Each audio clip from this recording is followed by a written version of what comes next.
नमस्कार साथियों, मैं आपका अपना राहुल भान यमुनानगर से, जनता की आवाज चैनल से।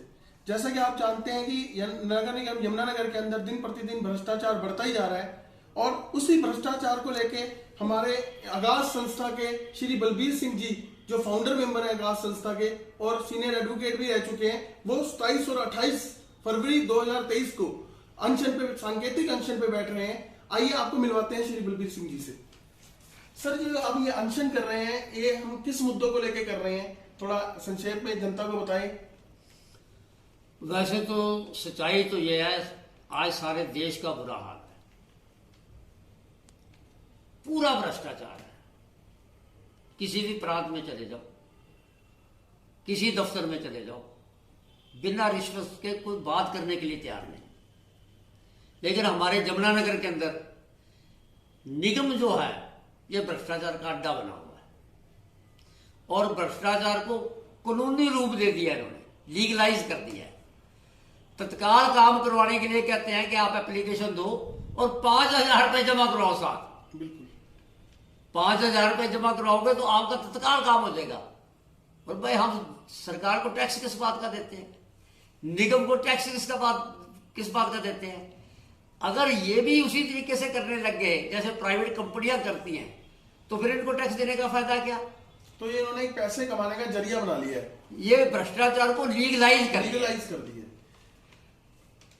तो अभी ये जो नगर निगम के अंदर, अभी मैंने पीछे एक और खबर सुनी थी, यहाँ जगाधरी एरिया की है, कि एक दुकान बनी है नीचे और ऊपर।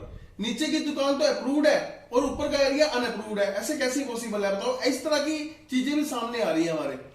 ये तो कुछ भी ना पूछो, ऐसी ऐसी मसाले आपको मिलेगी। जो घर में काम करने वाली औरतें हैं ना, उनका तो बीपीएल नहीं बना हुआ, और जिनके घर में काम करती हैं और उनके घर के सामने फर्स्ट क्लास गाड़ी खड़ी हुई है, उनके बीपीएल कार्ड बने हुए हैं।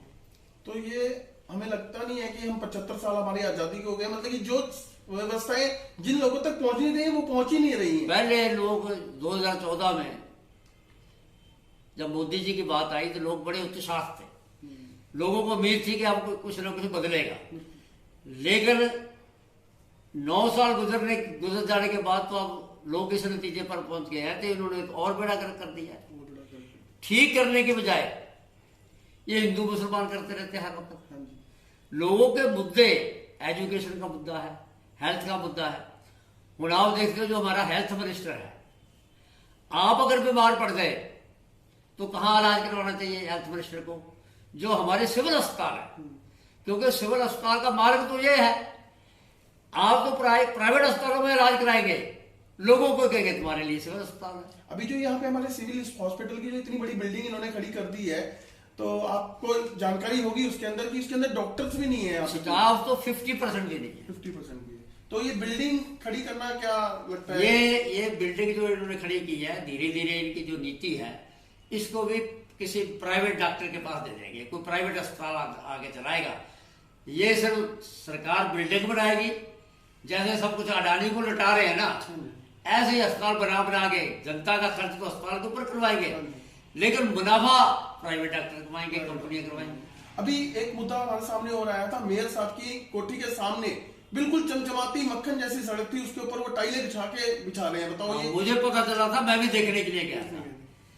जिनके गली मोहल्ले में आज तक 2 ईंटें भी नहीं लगी हुई, कच्ची गली है, बरसात के दिनों में घर आना उनका मुश्किल हो जाता है। उनकी गली बसाने के लिए तो इनके पास पैसे नहीं है, लेकिन अच्छी बड़ी सड़क को और पक्का करने के लिए, टाइलें लगाने के लिए, क्योंकि वहां मेयर साहब रहते हैं।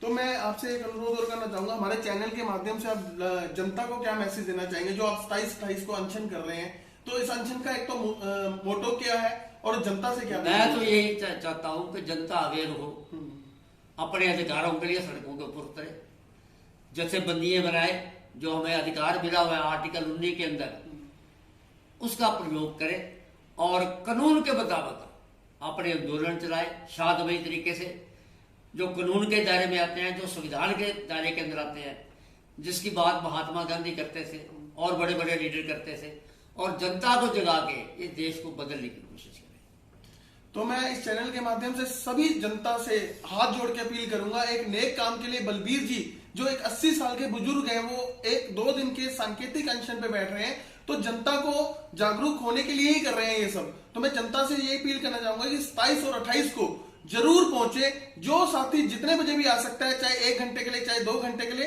लेकिन समय निकाल के आए, क्योंकि ये आप लोगों के मुद्दों के लिए ही बैठा जा रहा है वहां पे।